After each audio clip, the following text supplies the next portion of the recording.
Was Virginia Giuffre silenced? A survivor's death that demands scrutiny.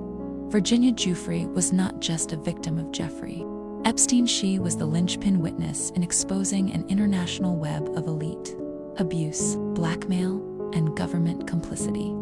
Her detailed testimonies led to Prince Andrew being stripped of royal duties and eventually settling out of court.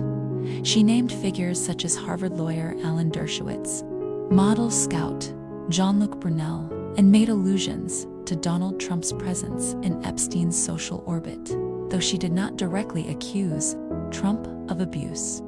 Still, her disclosures helped lift the veil on how far Epstein's reach extended. Virginia was recruited at age 16 while working at Donald Trump's resort in Palm Beach.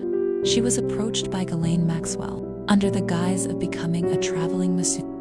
Instead, she was trafficked to powerful men, flown on the now infamous Lolita Express, and subjected to ongoing abuse. In her sworn depositions, she recalled Epstein's obsession with recording encounters via hidden cameras. Insurance, she believed, used to compromise world leaders and billionaires alike. These weren't vague recollections.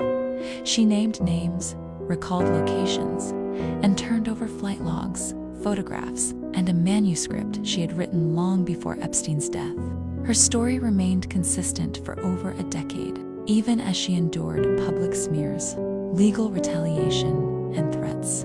And then, just months before the DOJ released its shocking July 2025 memo claiming there was no Epstein client list, Virginia was found dead by suicide in her remote Australian farmhouse.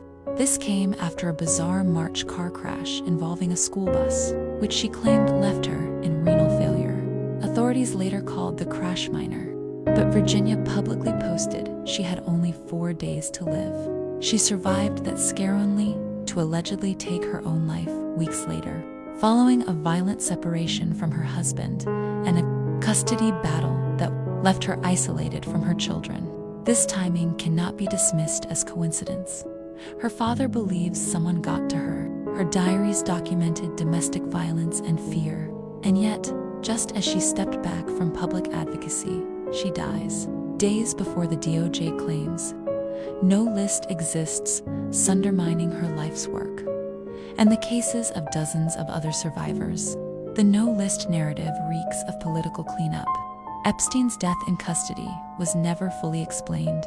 Ghislaine Maxwell sits in prison, convicted of trafficking girls to no one. Now the one woman brave enough to name names, Virginia, has conveniently been erased. We must demand an independent inquiry, not only into her death, but into the DOJ's suppression of evidence. The public deserves to know, who was Epstein really protecting, and who is still being protected?